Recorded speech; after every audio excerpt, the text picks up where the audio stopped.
Denise, Denise, it's Denise, it's Denise, it's Denise, Denise, it's a podcast party, it's a podcast party, it's a podcast party. I gotta say, I feel like we're besties now after this. What's up, guys? It's Denise Salcedo. It is officially the last and final Speak Now Pro Wrestling of the 2022 year. Hey there, everyone. It's Denise Salcedo here on F4W Online, and it is Friday, December 30th, and we are going to be chatting WWE Smackdown and AEW Rampage. Now, SmackDown had kind of a whole lot to talk about here today, so that is going to take up the majority of this show. And then we do have a couple of items to close us out for AEW Rampage. So this is it, guys. The 2022 year of wrestling coming to an end. I'm very excited to talk about SmackDown today because we had some unexpected, a major surprise that happened that turned into a whole other thing. And I cannot wait to talk about that here today. But before we get started, just a heads up, everybody, you guys know this is a very interactive show. I will be pulling out your comments as we go throughout the entire stream. And if you do want to make sure to support this podcast and just keep me funded, I know it sounds funny to say keep me funded, but if you want to go ahead and support this podcast, you are more than welcome at any point to send in a super chat, and I will make sure to read those. And I actually have one from earlier today that I didn't get to read, so I am going to make sure to read it on this podcast. But we have our first one here from Darth Steven 777, who says, "Happy New Year, Denise. Thank you for all the content this year and for allowing me to call in on the AMP show that everyone needs to check out." Thank you so much, Steven, for checking out that show and for being a caller. I appreciate that a whole lot. And I hope that I can find a way maybe next year to do like a call-in thing here. I just don't know how to figure that stuff out. So if I can figure it out, then we can make it happen. But for now, it'll just be what it is. But either way, thank you so much to Steven for sending this super chat in. And we actually had another super chat that came in earlier on a previous show that I did, and I didn't get to read it. So this is from Taylor Cannon, who said, "Hey, Denise, I really enjoy all your content. Wishing you both a happy new year and even more success in 2023. And this was from Taylor Cannon. So I want to make sure that I actually read it from the previous show that I did. All right. So now let's get in to SmackDown, and we're going to kick things off with Bray Wyatt. So Bray Wyatt has sort of been this like hot topic, I would say, amongst maybe all wrestling podcasts. I know for sure he's kind of been a hot topic here because, you know, some weeks haven't necessarily been too great for Bray Wyatt. There have been some weeks where I thought, you know what? This is good. Then there's other weeks where I'm like, oh, this is bad.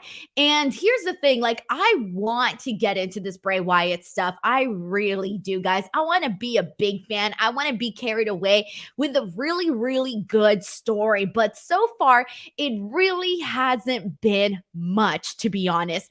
And so Bray Wyatt comes out, and we kind of get the exact same thing that we've been getting the last couple of weeks. It's pretty much been the exact same thing to the point where I'm starting to feel like Bray Wyatt's therapist, because he comes out and he's like, you know, he starts off by saying, I don't think of myself as a good person, but I definitely try. And this is something we've been hearing every time he goes out into the ring. He always starts off about how he's so thankful to be there and he loves the fans and this and that. And he tries to be a good person. But you know what? He talks about having, he doesn't normally carry regrets, but that he does have regrets after what he did to the cameraman last week. And he apologizes for attacking the cameraman. So obviously we get this super mixed version of Bray Wyatt where he comes out and he's, you know, this nice guy, and then next thing you know, he's kind of like batshit nuts. So that's what's been going on with Bray Wyatt, and it's been the exact same thing each and every single week since he returned. After this, he ends up being interrupted. So this gets cut short, which I'm glad they cut this short because I don't think I could probably sit next. I don't want to hear the exact same thing every single week. So LA Knight comes out, and I was laughing so hard because he comes out in the world's skinniest skinny jeans ever. Okay. So he comes out in those really skinny jeans, but it's funny because I shared a picture on Twitter and like all the girls were like, oh my God, this is so hot, this and that. So I guess it's working, right? LA Knight comes out, he calls him a fraud and basically challenges him to a match at the Royal Rumble. And he accepts. And then we end up getting Uncle Howdy. Uncle Howdy comes out, and last time Uncle Howdy came out, he just came out and he started laughing, like, oh, that's all he was doing. He was just laughing. And then LA Knight was like, what the fuck's going on? You know, he had just gotten kidnapped not too long ago, and this time he's like, what the hell's going on? And there's all this laughing, and that's how the segment ended last week. So this time he comes out and ends up hitting the Sister Abigail on Bray Wyatt. So you're wondering what the hell's going on. Why did Bray Wyatt come out and why did Uncle Howdy come out and essentially attack Bray Wyatt? So there's a lot of people speculating online that that's not the real Uncle Howdy, that it may be somebody else underneath, maybe a different Uncle Howdy. I don't know anymore, okay? My first assumption when Uncle Howdy basically did the Sister Abigail on Bray Wyatt, my whole thought was, okay, maybe he's pissed off at Bray Wyatt because he wants Bray Wyatt, because this is what we've been hearing from him. He wants Bray Wyatt to be his true self, which is the ugly side of Bray that we've been seeing. Not the nice guy Bray, but like the mean, savage, I'm going to do the mandible claw on the cameraman Bray Wyatt. So that's what I originally thought, but then everybody was like, okay, well, maybe it's somebody else. I don't know anymore. I feel like this whole thing with Bray Wyatt has been a very, very slow burn. And I've just kind of been picking out pieces that I really enjoy. But in terms of like the entire thing as a whole, it really hasn't been, it hasn't been hot stuff, right? You want to keep things moving. You want to keep things going fast. So anyways, I had said previously, I think last week, because somebody asked, when exactly are we going to see Bray Wyatt actually have a match? Like, when is this match finally going to happen? And I remember saying, like, it's going to probably be until the Royal Rumble. And he's been here now for months, and we still got about a whole month till the Royal Rumble. And from the looks of it, that's when we're finally going to see Bray Wyatt wrestle. And here's the thing, though. So you're probably thinking, okay, Bray Wyatt, LA Knight, regular old singles match. No, not exactly. Later on the show, it is announced that there is going to be they're calling this the Pitch Black match. So Pitch Black mask. A match. I don't know what exactly that means because I'm thinking about this and I'm like, okay, are they just going to turn out the lights? Is this what's going to happen? They're just going to turn out the lights and wrestle in the dark, which is kind of freaking pointless in my opinion. So then I'm thinking, all right, maybe they're going to do a cinematic match, as we've seen, Bray Wyatt do in the past. Obviously, everything that he did with John Cena and the Firefly Funhouse and all of that good stuff. But then I'm like, okay, so what? We're going to bring back the cinematic thing. What is happening? I want to hear your guys' theories on the Pitch Black match because I'm not really sure I know what to expect unless it's a blindfold match, but they're just calling it this. So I don't know if they're going to go out there in blindfolds. I don't know if they're going to go out there and turn out the lights. I don't know if they're going to do a cinematic match. I'm not entirely too sure what the Pitch Black match actually entails. I'm interested, but the execution is going to definitely be interesting. Like if they just go, obviously if they turn out the lights, you're still going to be able to see clearly. It's not going to be like pitch black, even though that's the name. But I just don't know what they're doing for this. So let's see what people are saying here. We got Deontay Swainier who sends in a super chat saying, after Bray was lit on fire and goo at WrestleMania, I heard Pitch Black match and started laughing. Also, I'm 99.98%. Love you, Denise. Thank you so much to Deontay Swainier. Obviously, we'll talk more about the percentages and what we think for AEW on the AEW side of things for that Soraya's mystery partner. We'll talk about that later. But in terms of Bray Wyatt, I really hope this Pitch Black match is a good concept, and I hope it's good. That's all I can hope for, right? Everybody's been waiting to see Bray Wyatt in action, and now we're kind of getting it. I don't even know what we're getting. Grapple Geekery sends in a super chat saying, thanks for everything this year and Happy New Year. I really appreciate this, Grapple Geekery. Thank you so much for sending in that lovely super chat there. I really appreciate it. Okay, so let's see what we got here, what people are saying about all of this. I don't think people even know. People are asking, is it not the same as a lights out match? You would assume, right? But I'm not really too entirely sure if it is or if it isn't, to be honest. They didn't really say anything, so I don't know. Rimram says, I don't know if they're making it up as they go along, but they're definitely trying to stretch it over a longer period of time than they have content for. And this, and you can tell. You can definitely tell. Like, it's obvious when something is really just like planned out in advance and when something is being stretched out. Like, I'm pretty sure they had an idea of what they wanted to do with the Bray Wyatt character. That's very clear to me. It's very clear to me that there was an idea in place, that there is an idea in place, but it's just a matter of keeping it interesting on a week by week basis, you know? And I feel like if this was something like everything that we've been getting, if this all happened like in a 1 month period, I think this wouldn't be too bad. But given that it's now been way more than that, it feels like we're not, I don't know, it feels like they're killing time. And it's very obvious, which is why we knew that this match, we're finally going to see Bray Wyatt wrestle, but until the Royal Rumble. So that's kind of where we're at with all of that. And we have a comment here from Aiden who says that these Rumble stories are dragging. Really just for this one here, and we'll talk more about some of the other stories, but for this one, for sure, it kind of is. But hey, we're finally getting it. Whatever the pitch black match is, we're officially getting it.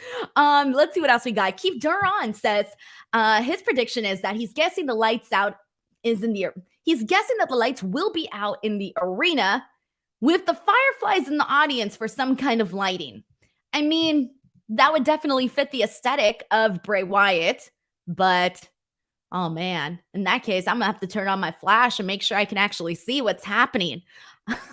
Matt Logan sends in a super chat. Thank you so much to Matt, who says, Denise, not happy that after being gone for 8 months, Charlotte Flair comes in and takes the world title. All the women worked hard only to have her walk right back into the title. Happy New Year.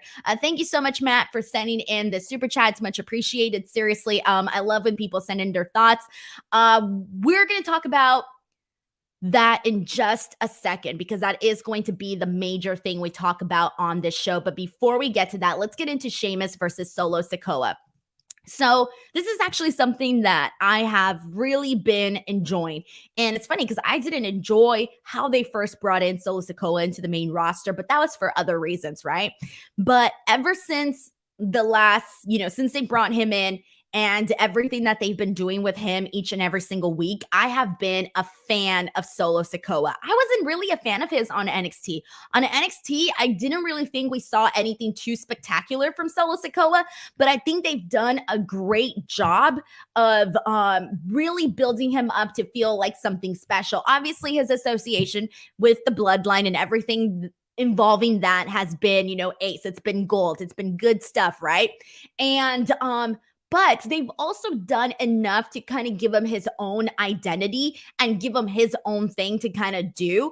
And that's one of the things that I have been enjoying, is that they have made Solo Sikoa feel like a force. So we got to see him wrestle Sheamus here tonight. And this was a fun one. This was definitely a fun one. I did like their other match a little bit more, but this one was still pretty okay. We got Sheamus basically going in there, getting him with some chops right away, getting him with a knee right away. Sheamus basically knocking him down, knocking both the Usos down at one point off the top rope to the down below. Always comes to my mind. But anyways, Sheamus knocks down the Usos when he goes to the outside, getting them kind of like a little bit out of the picture there. But back in the ring, we finally see Solo Sikoa hit Sheamus with a slam onto the ring apron. They get back into the ring, and for the actual finish, I loved the finish because you see Solo Sikoa just hit the Samoan spike, and it looks really freaking good, right?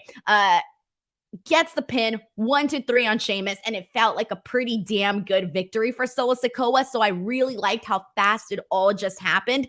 And then afterwards, we do see Drew McIntyre basically come back because, Solo Sikoa and the Usos are kind of, taking a little bit of advantage there of Sheamus after this match. So Drew McIntyre returns. As you guys know, he was out for quite a bit, for a couple of weeks or so, but he's back, and they kind of tease Drew McIntyre, Solo Sikoa, which I think is one of the perfect ways to go about this. Happy to see Drew McIntyre back. He works really freaking hard. So I'm happy he's back and that he came back on the show. And let's see what people are saying about this. We got a super chat from Danny Padilla who says, Charlotte winning the title, the more things change, the more they stay the same. Oh boy, I can already tell how you guys are feeling about the whole Charlotte Flair thing. So let's start diving right in. We got this all started with Raquel Rodriguez versus Ronda Rousey for the title. Now, I want to start off by saying that, things haven't necessarily gone too great for Ronda Rousey. A lot of people were just really over her as champion. Her recent matches were not good. They were not good, just like flat out not good, right? And just things weren't working out for Ronda. And the people really, really, I don't even want to say turned on her, because there was a lot of people that already didn't like Ronda Rousey, but it feels like a lot more people turned on Ronda Rousey, okay? And it was crazy to me because I know that Ronda, in terms of like the match quality, was not good. The promos were not good, but I'm still thinking like, okay, it's Ronda Rousey. Obviously, she's a big star. There's so much that can be done with Ronda if they just book her a different way, if they keep her a little bit more special, but they weren't doing that. They took so much of her aura away, and it really impacted her on the show and the way that she was being presented. It wasn't connecting with the fans whatsoever, and to the point where the SmackDown women's division has not been great. Like, it's been literally Ronda and then nobody else that has been, really built up to be like a challenger to Ronda Rousey. And then Ronda Rousey wasn't like that great of a champion at all. So it was just nothing was working in terms of the SmackDown women's division, okay? And so we get this match. So with all that being said, we get this match between Raquel and Ronda. And I do want to say that this was definitely on the better side of Ronda Rousey matches. I actually enjoyed Raquel versus Ronda here. So we kind of saw a lot of good stuff. Ronda Rousey quickly like slapping Raquel, kind of giving her, a little bit of some attitude there. Raquel doing like a spinning slam on Ronda Rousey. They go a pretty lengthy match, which, basically played into everything that happened afterwards. But during this match, we see that Raquel is obviously working off of that bad arm, that bad elbow. And so this basically takes a toll on her on this entire matchup. So Ronda Rousey eventually gets the win on Raquel after she gets her with the armbar, and right away Raquel taps out. So that's the end of that. She retains her title. And I'm thinking at this point in time, okay, you know what? This match wasn't bad. This was good. Okay, great.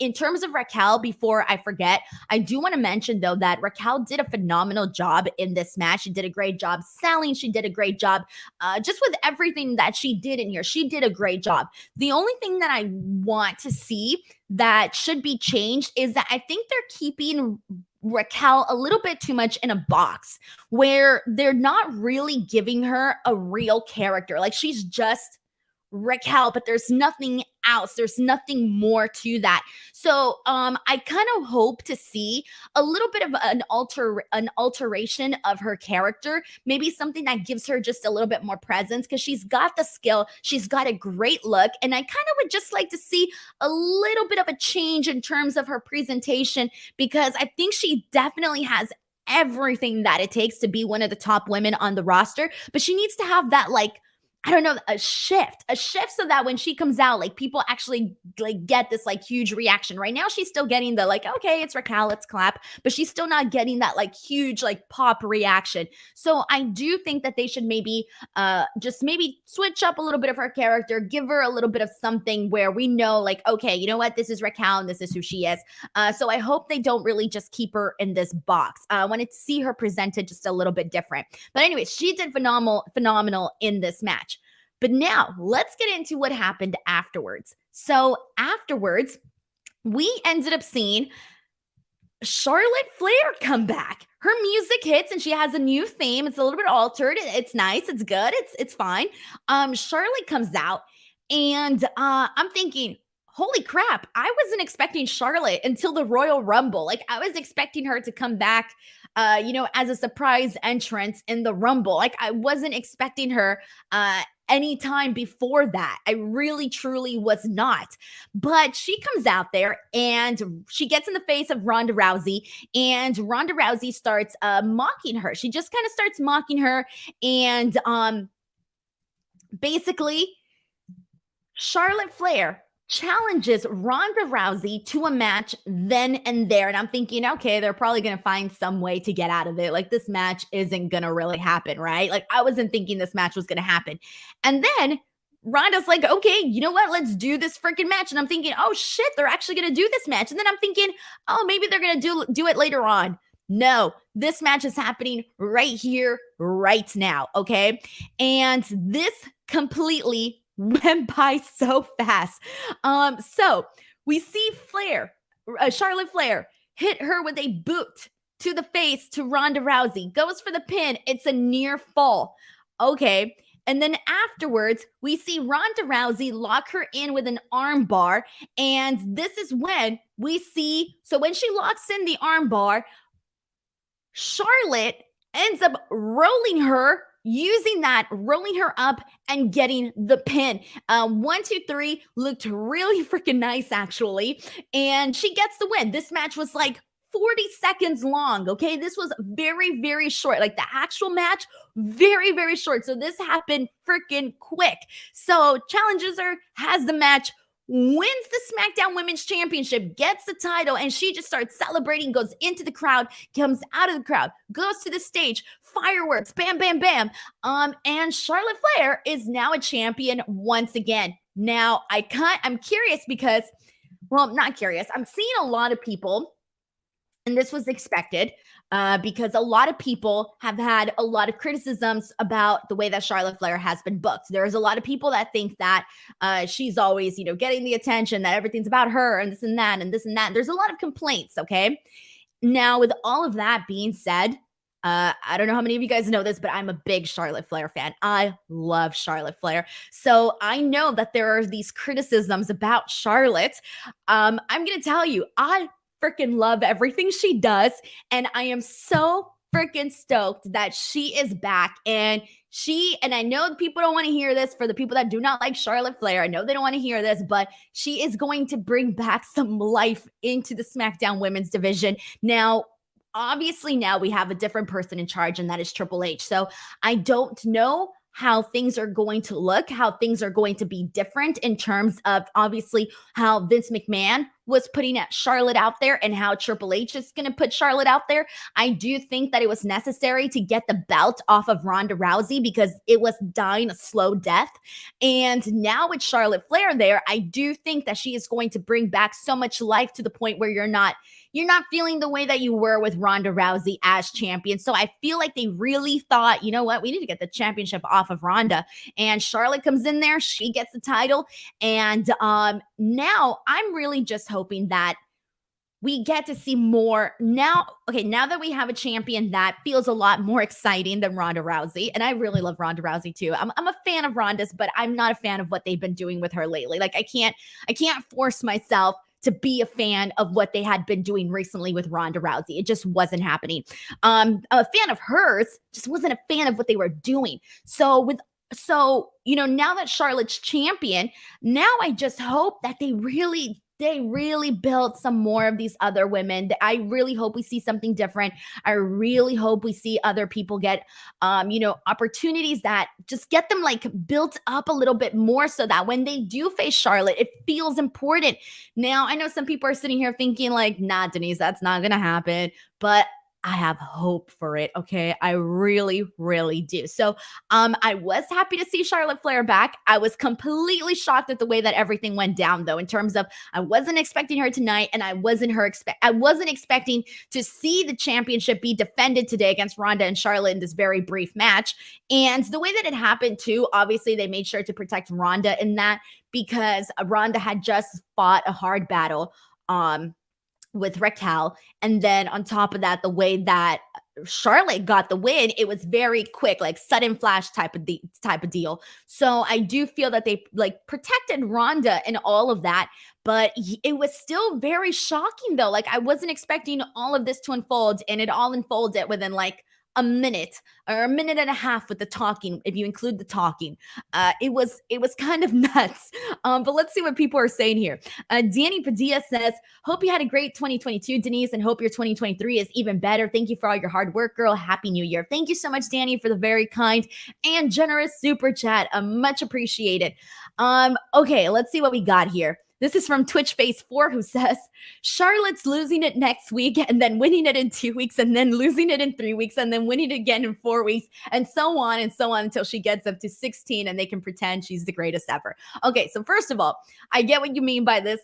We've seen it happen. We know that this happens a lot, but I still think that, obviously Charlotte does a great job in ring wise. So she's great in ring wise. She's definitely one of my favorites.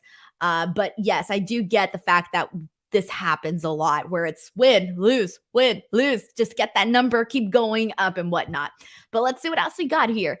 This is from Christopher S, who says, look aside, they need to book Raquel like Vader. Oh, looks aside, they need to book Raquel like Vader, says Christopher S. I want to see Raquel have like a breakout year, sort of like Rhea Ripley. Like Rhea Ripley, she came in and she became Raw Women's Champion right away, but her reign as Raw Women's Champion, like the first time, really wasn't anything too extraordinary, which was kind of disappointing because people were really rooting for Rhea Ripley to have like a awesome run, right? It was fine, it was okay, but it wasn't like anything too spectacular. But she's really had, like, Rhea's really had her breakout year. I would say like this year, like she's just become like a whole new, like she's just leveled up completely. Like that whole stare off between her and Becky Lynch, dude, that was really good stuff. Raquel, obviously she's still a little bit a ways from being at that Rhea Ripley level, but I do think that she can get there. Like I said, she has the look, she has the skill, and it's just a matter of the way that they present her. I think they need to change her music. They need to not box her. They put her in a box. They can't do that, and they tend to do this a lot, especially with like people of color and whatnot. And they put them in a box. Like, don't do that. Like, let them have a character besides just like, just her background. Like, I feel like that's the only character that they've given her. Like, let her be more than that, So that's what I'm hoping for. I hope they change her music. I hope they give her just more of let her show her personality, Thank you so much to Christopher S for sending in this super chat as well. Let's get some more thoughts in here about Charlotte Flair. And Daniel says, even though Charlotte Flair is back and the new SmackDown Women's Champion, how long will it be for Charlotte Flair to turn heel? I mean, that feels like her natural, like that feels Charlotte as a heel to me feels very natural because she's really good at that role and she's really good at getting people to hate her. And you see it, man. You see it. But man, I don't know. It could be right away. Maybe they'll try something different. I don't know. Let's see what else we got here. We got a super chat from Steven who says, seen a lot of people online complaining about Charlotte, but let's wait and see how the new regime books Charlotte. I'm a fan of Charlotte as well. I am too, man. I really am too. And sometimes like I get the criticism that people give about Charlotte and her booking, but I also see sometimes people criticizing the booking is one thing, but then people also criticize her in ring wise. And I'm like, okay, it's one thing to hate the way that she's booked and because you feel like your favorites aren't getting an opportunity. And then it's an entirely different thing to say, oh, she sucks in the ring, because she definitely does not freaking suck in the ring. Okay. So I do see some people not being able to distinguish the two things. Like there's a thing between you can have an issue with the booking. That doesn't take away somebody's, in-ring skill. And so I see that a lot on social media where I'm like, okay, you kind of lost the argument right there, okay? But anyways, so I do hope that people are able to at least distinguish the two things. Thank you to Steven for sending in this super chat here today. And all right, so let's see what else we got here. We got a lot of people pretty much saying this too, saying, this is from Twitch Face, who says, whatever you think of Charlotte, the whole thing where they're trying to make her a 16-time champion is ridiculous because most of her title reigns are short and they don't mean anything. And this has been obviously a running thing for sure. But I still think that should not take away from a lot of the really great matches that she's had with people. She always goes out there and delivers. And that's why I'm a fan of Charlotte Flair. And I'm excited that she's back. And I am hoping for things to switch up a little bit under Triple H. Really, really hoping for that. I'm really hoping that I'm really hoping that we see Charlotte use her star power to elevate some of the other women, but also, have it like I want to see them go out there and really, really, grow and go out there and have these good matches, like we saw Bianca Belair, like her rise, Bianca Belair's rise, and has been it's been bar none. Like, it's been phenomenal seeing Bianca Belair's rise, excuse me. And Rhea Ripley, she's getting there, man. She's getting there. But we need to see more. We need to see more people rising up to freshen things up and really just not be stuck in a situation where it's like what we were with Ronda Rousey, where Ronda was out there. And yeah, Ronda's the star because Ronda is Ronda. But having women to compete against her. And the same thing happened to Bianca Belair. When Bianca Belair was champion, and she was feuding with Bayley. This was prior to the injury that Bayley sustained. Prior to that injury, when Bayley and Bianca were feuding, Bayley got injured. She left, and Bianca was kind of left with nobody. She was left with nobody. And then afterwards, we saw, things get moved around with the rosters. But there was a period where Bianca didn't really have anybody when Bayley left. And so you can have, a good champion like Bianca when she was SmackDown Women's Champion, and then not have anybody else to be, in that position to challenge for the title and actually be, a believable challenger. So keep building people up is what I'm trying to get at. Keep building people up. So I'm hoping we do get that with the SmackDown side of things. All right, so let's go ahead and continue on from here. We still got a couple more stuff to talk about on the SmackDown side of things. And they showed footage of Dominic Mysterio and Rhea Ripley showing up to the Mysterios for Christmas. I had seen a little bit of this on social media, but I hadn't seen it the whole way through. So I finally saw when Ray's wife slapped Rhea Ripley. Oh my God, that was my favorite part. And then Dominic afterwards is basically saying that he wouldn't survive in jail. That was pretty funny. So I like that they do this. Those are fine. I wish we got those. Well, obviously we can't get those on the actual show because it's supposed to be the holidays and all of that, but still, these are pretty funny. These are actually a win. We got a backstage interaction between the New Day, the Maximum Male Models, Madcap Moss, and Ricochet. And this was hilarious because you guys all remember that botch from Top Dollar when he went over the top rope, but barely. That was everywhere, man. I didn't even watch that show live. I watched it afterwards. And I remember I was at GCW when this happened. And literally everybody was texting me the clip of Top Dollar. So bless his heart. I'm so glad that they're turning this into a joke and making it part of the story now because it was so bad. But at least now they're able to laugh at it, or at least everybody else is except Top Dollar. And there was some really funny parts like Xavier Woods. The New Day had a broom, and they put a broom almost like they were setting it up almost like limbo. And they were like, oh, can you jump over it? And he said something that he couldn't jump over it. And then Xavier Woods was like, man, you couldn't even jump over the ropes last week, something like that. It was really freaking funny though. So I'm glad that they're making it into a joke now. And I feel like you should do that just to it's better to laugh at yourself when you make a mistake than have everybody else laughing at you and you just have to take there and feel like a fool, So it's better that they made it into a joke. It's better to laugh at yourself. All right. So moving on from here. And Daniel asked how about Hit Row as a heel turn.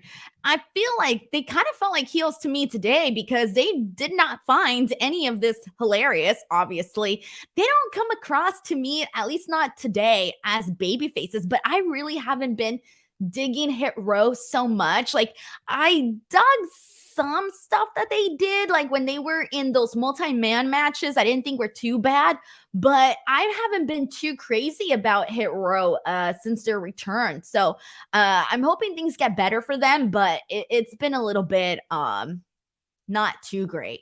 But anyways, moving on from this. Oh man, guys, I don't want to see Braun Strowman defeat Gunther, and I have a real strong feeling that that's where they're headed. Obviously, they're going to do the Intercontinental Championship when they say in 2 weeks. In 2 weeks, we're going to see Gunther defend his Intercontinental Championship against Braun Strowman. They've been building to this, right? And I just want to say this. I do not want to see Braun Strowman defeat Gunther. I really, really don't. But I feel like they're gonna do it. I feel like that's where they're going because they feel they need to do this for Braun Strowman to give him, something ever since he came back. Since he came back, he's been going out there. He's been looking like his monster self, but that's it. There hasn't been anything else. Meanwhile, Gunther has been going out there, been portrayed very strongly. He's been having bomb-ass Intercontinental Championship matches, and I don't want to see that come to an end. I would really like it if we just saw Gunther just freaking, I don't care. I don't care if we have to see Braun Strowman Gunther 3 times and see Gunther defeat him all 3 times. I'm cool with that. I'm so cool with that. I just don't want to see Braun Strowman defeat Gunther.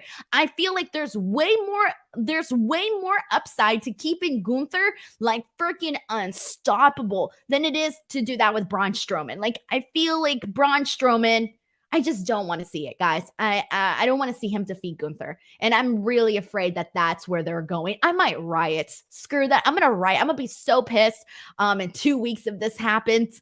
Yeah, just know I'm going to be pissed. Anyways, he comes out there. He clotheslines Gunther. He does the Strowman Express on Kaiser and Vinci. And he goes and tries to do it on Gunther, but Gunther puts him to the barricade, and then they get him with a couple of chair shots, and he's pretty much outnumbered. Ricochet comes out to help him out, gets the guys with the chair, and that's pretty much how this whole thing ends. Man, I don't know what else. King of Hueco Mundo says, yeah, this is going to end bad. I'm pretty sure this is going to end with Braun Strowman defeating Gunther. I just know it. I'm trying to prepare myself for it, but I don't want to. I really don't want to. This is one of the situations where I just don't want to see it. Man, I've never thought, never mind. I was going to say, I've never felt like tweeting directly to Triple H and saying, don't let this happen on the show. This is the one thing where I would actually tweet and be like, you know what? At Triple H, do not have Braun Strowman defeat Gunther. This is the one thing that I would actually do it for. But I don't want to be that person. Anyways, moving on to our main event of SmackDown. This is what I honestly thought was going to be like the most newsy thing to talk about on the show. And it ended up being like not the newsiest thing. Obviously, the newsiest thing was Charlotte. But this is the main event we all knew was coming. And it was Sami Zayn teaming up with his tribal chief, Roman Reigns, against Kevin Owens and John Cena. So obviously, John Cena came back to do this match to keep his streak alive and have a match for 2022. So this match was pretty fun. I mean, it was an easy day for John Cena. He went in there and he didn't have to do much. Sami and Kevin Owens kick off this match, and Kevin Owens is trolling Sami Zayn. He's making fun of him because at one point he brings Sami Zayn down to the ground and he starts telling him, like, you're embarrassing your tribal chief. Look at you. You're embarrassing your tribal chief. And Sami Zayn's like pissed, and Roman Reigns is just there looking all bougie. And then Sami Zayn is kind of standing there, and Roman Reigns asked to be tagged in. When he asked to be tagged in, Kevin Owens starts telling Sami, like, you're just going to be a puppy dog. You're just going to be a puppy dog and do what Roman wants you to do. So Sami looks at him and he just goes in and he smacks the hands of Roman Reigns to get tagged into the actual match. So during this, while Roman Reigns is getting ready to go into the actual matchup, everybody's just chanting for John Cena, and John Cena's like dying to get in there. There's a face-off between Kevin Owens and Roman Reigns, with John Cena just like yearning to get into the match. But we end up going to a commercial break. We come back from the commercial break. We do see more of Kevin Owens and Roman Reigns, with Kevin Owens hitting a really awesome frog splash on Roman. And then Roman goes for a spear to Kevin Owens, but Kevin Owens moves out of the way. So Roman goes straight into the post.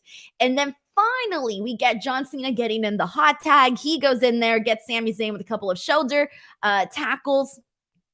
Then he does the "you can't see me" to Roman Reigns, slams Roman, slams Sami, and then both John Cena and Kevin Owens, both of them do a double 5-knuckle shuffle, and Sami then takes a stunner from Kevin Owens, and Kevin Owens wins this match for the team. So also, and I hope the chat can help me out with this. So after this, Kevin Owens' eye is completely busted open. I do not know the exact moment that Kevin Owens busted open his eye. It was like 1 second he's doing the 5-knuckle shuffle, winning this match, and next thing you know, he looks up and he's got this like big bulging red eye, blood coming out, that type of thing. So right away, it looked really ugly. So hope Kevin Owens is okay. But this was a really easy night. John Cena went in there, got his, did his thing, got out. It was fun though. Honestly, it was really fun. Let's see what people are saying here. Raja says, outside of punches, I think Cena did 3 moves and took none in the ring, right? It was very, very brief. Like, he just went in there and had a very easy night. But it's fine. It's John Cena. We're just happy he's there. We're at that stage. We got a super chat from It's Really Brian. Thank you so much to Brian, who says, "Hey, Denise, just got home from Smackdown and had a great time. The pops for Charlotte and Cena were insane. Wishing you a great 2023 and keep killing it." Thank you so much, Brian. I hope you had a good time at Smackdown. This was definitely the Smackdown to be at. This was like the best Smackdown of the year. I don't remember if there was another Smackdown better than today for 2022. I don't think so. I'm probably forgetting right now, but this one feels like it's definitely up there, which should tell you everything. This was a good Smackdown to be at. You got John Cena, who you don't get very often, and the return of Charlotte, and she did great. She did get a massive pop too. People were like, yes. And I think people also get really excited when someone returns in their hometown, because you're like, yes, this is a show that they chose to return this person at. So yeah, she got a really good pop. Thank you so much to Brian for sending in this super chat, and very happy you went to the show and had a good time.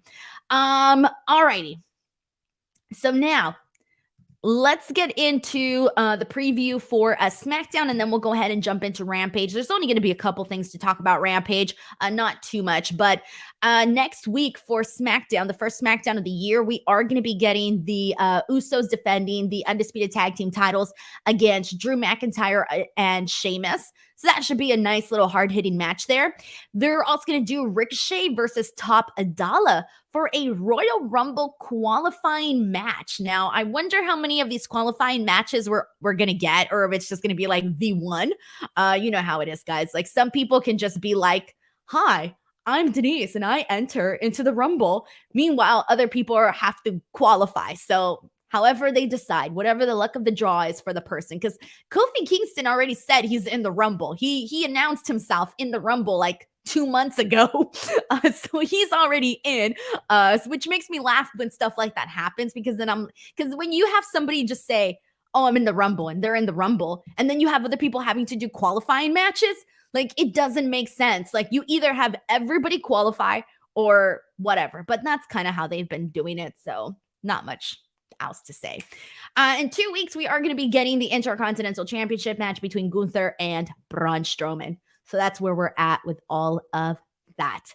All right, guys, let's go ahead and jump into AEW Rampage. And there's not too much to really talk about, honestly, here, but there were some things to obviously go over. And I will say that I loved the opening match and I loved the main event, and everything else in between was missable. We had Orange Cassidy versus Trent Beretta for the AEW All Atlantic Championship. I thought this match was pretty fun. And there were some good moments during this one here. I really liked in the beginning when Trent, they were on the outside, and Trent went for a spear. And instead, Orange Cassidy leapfrogs. So Trent ends up running right into the barricade. So that was kind of a cool little spot that they did there. Back in the ring, we see Orange Cassidy hit his DDT. Always looks really good. He goes for a pin. Trent kicks out. Trent gets him with the tombstone later on. Orange Cassidy hits the beach break, goes for the pin again, but kicks out. Finally, for the finish, we do see Orange Cassidy hit his orange punch and wins this match. And afterwards, you see Trent just like walking out. And so I don't know what to tell you guys about the future of the best friends, but it ain't looking too great. This one for Orange Cassidy as All Atlantic champion, I've been wanting to see more bigger matches for the All Atlantic title. I feel like they need to do bigger matches. And there's times where I even forget that this is a championship belt in AEW. So I would really like to see bigger matches for Orange Cassidy as All Atlantic champion. And then I also want to see bigger matches for Trent in 2023, because he's somebody that I feel like he's always the bridesmaid, never the bride type of thing, where you see him go out there and he delivers and he has great matches, but he never gets like a real push. Like you never see him in these big moments. Like even like Wheeler Yuta has had bigger moments, and Daniel Garcia and all these other guys. I would like to see something like that for Trent Beretta. I feel like he goes out there and he really freaking delivers, and then that's it. Like he's the guy that comes out and has good matches, and then that's it. But I would really like to see more for Trent Beretta in 2023. Like he's somebody that I would be like, yo, Tony, put him in bigger matches, man. He's someone that I want to see kind of break out of where he's at right now on this point of the roster. So that's where I'm at with this. Afterwards, man. So Preston Vance, 10, is now apparently part of Los Ingobernables, and he's going by, and I'm going to say it the way he said it, okay? He's going by Perro. Yeah, he said Perro, so it's funny because, he's obviously not going to be saying perro. Perro peligroso. So, but it's actually perro peligroso. And he's put a little bit more love into the R's, a little bit more of the rolling of the tongue there. So didn't actually nail the part of it, but whatever. He's now going by Dangerous Dog. And he's just going out there and saying how he has no remorse for what he did. He says if he would have known that, belittling a child on TV was going to get him on the spotlight, he would have done it years ago. I don't know what to tell you about this, guys. It's like random. It's super random. I hope it works out, but it's super freaking random. I don't know if this would have been something that I would have came up with, but I guess we'll see how it plays out. I don't know what else to tell you guys. I don't know what to tell you. M. Caspito says rolling R's are tough, Denise, even for us Mexicans. Nah, you know what? No, I think the R's has always been like the easiest thing to get. Like rolling my R's is like the one thing I'm actually really good at. Other than that, not good at anything else. But anyways, Santiago 316 says homeboy needs to roll his R's. He does. He was like Perro, freaking Perro. Sorry, I'm dying at Perro. You know what? That's what I'm going to call him now. I'm even going to call him Perro. I'm going to call him Perro. Perro peligroso. Sounds so funny. Anyways, that's what they're doing there with Preston. He no longer wants to be Preston Vance, by the way. He's Perro peligroso. All right. Moving on from here. Christopher says rolling the R's is easy for me since he's Salvadoranian. Hell yeah, man. Get your R's in there. I'm really proud of my R's. Oh man, the people are gonna clip that out, and this is gonna turn into a whole entire podcast, like a different type of podcast. Like if you just get the clip of just the R's, just the drrr part, it just sounds like I'm promoting something or just something really weird's happening here. So I'm gonna move on. I don't want to be, I don't know. All right. Okay. We got a backstage segment between Darby Allin and Sting, and Darby is challenging for the TNT title against Samoa Joe next week in Seattle. I'm assuming he's winning. I don't know about you guys, but I'm assuming he's winning. It feels like he's winning. Does Samoa Joe really need 2 bouts? Maybe not. Obviously, we don't care. I don't mind seeing him with 2 bouts till forever, right? But does he really need it? No, not really. If Darby were to win the title in Seattle, obviously his hometown, this would definitely be something worthwhile. But anyways, he basically says that he feels that that no one really believes in him, and he's kind of a little bit upset. He's got a little bit of a chip on his shoulder, and he tells Sting, like, I don't even think you believe in me. And Sting basically gives them, he kind of fires him up for this. Like Sting wants him to have this like angry chip on his shoulder. Like Sting wants him to be mad. I don't think we're going to get the breakup of Sting and Darby anytime soon. I don't think that's going to happen. I don't think there's going to be a fall apart or anything. I just think that Sting is finding some different ways to maybe motivate Darby Allin. So that's what I'm thinking. I'm not making too much of this. That's where I'm at with all of this. Yeah, Keith Duran says Sting gave Darby his dad talk. He definitely did. That was all that he did. He saw that Darby was angry and he just let him go with it. You know what? If anger is going to drive you and motivate you, might as well. After this, I did not care for this whatsoever. This was Kip Sabian defeating Atiba. Don't even know. This was like a 1-minute match. Nothing really to even talk about here, guys. Like I did not really care for this whatsoever. So I'm just going to continue on. Jon Moxley. And this was also pretty straightforward. We kind of already knew this based off of Dynamite because they had that backstage segment on Dynamite, which we talked about, where Hangman Page is kind of a little salty and he's, a little grouchy that day, a little grumpy. And the doctor basically tells him, you know what, you could be cleared in 2 weeks as long as you don't go out there and have these brawls with Jon Moxley, and you could be cleared for LA. So they pretty much already let us know that we're going to be seeing Hangman Page and Jon Moxley in the Los Angeles show at the Forum. So they haven't necessarily officially announced it, but then Jon Moxley comes out here and he basically says like, yeah, you know what? He's pretty much happening. He tells him, let me know what your doctor says. If your doctor says you're good, then let's do this match. And then he closes it out by saying, Hangman, keep your hand up, bitch. Literally, that's what he said. So I think we can pretty much count on the fact that we're going to be seeing Hangman and Jon Moxley at the LA show. And I said this on Wednesday, but that LA show, guys, it's looking like it's going to be a good one. Hangman and Moxley, the ladder match between the Death Triangle and the Elite, and then Saraya's mystery partner. All of that already taking place at that show, or we can estimate all that's happening. They also announced that the Acclaim versus Jay Lethal and Jeff Jarrett is going to be happening. I believe they said next week's Dynamite. And we got a quick promo from Jeff and Jay and all those guys backstage. Really, the only thing I really liked about this was when Jeff Jarrett said that he's had more shower time in the 36 years that he's been in the business than either Max or Anthony have had in their entire careers in the ring. So that was pretty funny. That was a really good line. Obviously, they're pissed off about the rap that was done on AEW Dynamite. So this was fine. This was pretty good.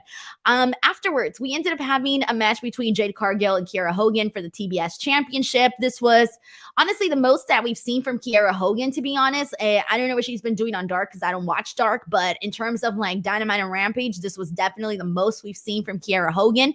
The match itself was okay, nothing to blow away whatsoever. Jade hits her Jaded, and she's now 46-0. So this was pretty straightforward, and they're still continuing the tease between Red Velvet and Jade Cargill. That's definitely looking like the direction that they're going in. Obviously, these two women have history. We've seen them work together early on, and Red Velvet did pretty good in those matches. I remember that. And that's where they're going with this. Red Velvet, Jade Cargill.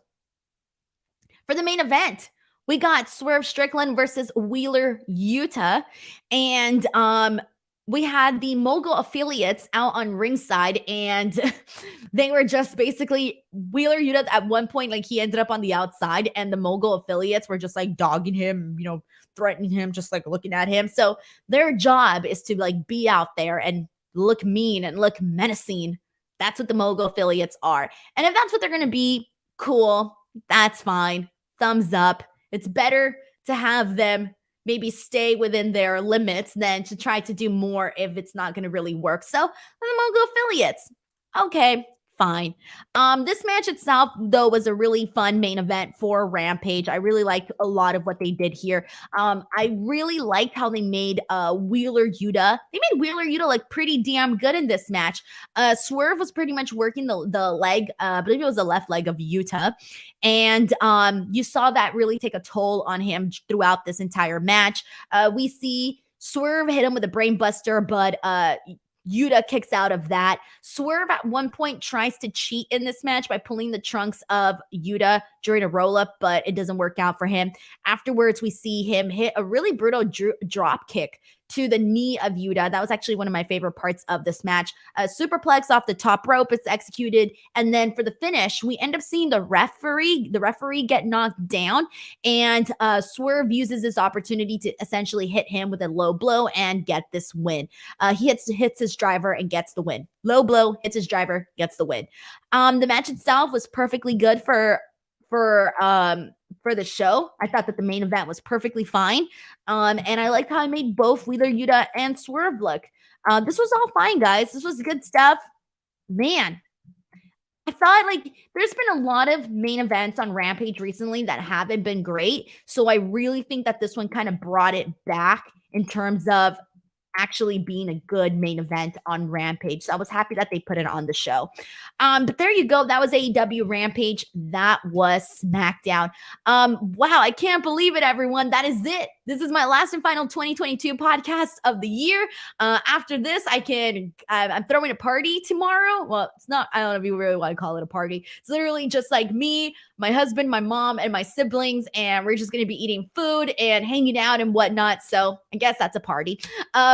So I'm going to be putting that together in my house. I'm literally going to go to the grocery store like right now to buy snacks and stuff for the kids. So that's what I'm doing for New Year's, but I will be back next week, guys. The same old drill, but a whole brand new year. As always, I'm live on Tuesdays for NXT, Wednesdays for AEW, and Fridays for SmackDown and Rampage. I'm really hoping to continue growing this show and doing so much more. And so keep an eye out, guys. And I hope to see you guys back here next year for a Speak Now Pro Wrestling. I really hope you guys have an awesome New Year's celebration. Do whatever it is you're going to do. Have a great time. Be safe out there. And seriously, thank you guys so much for your support each and every single year. Thank you guys so much. Bye, everyone.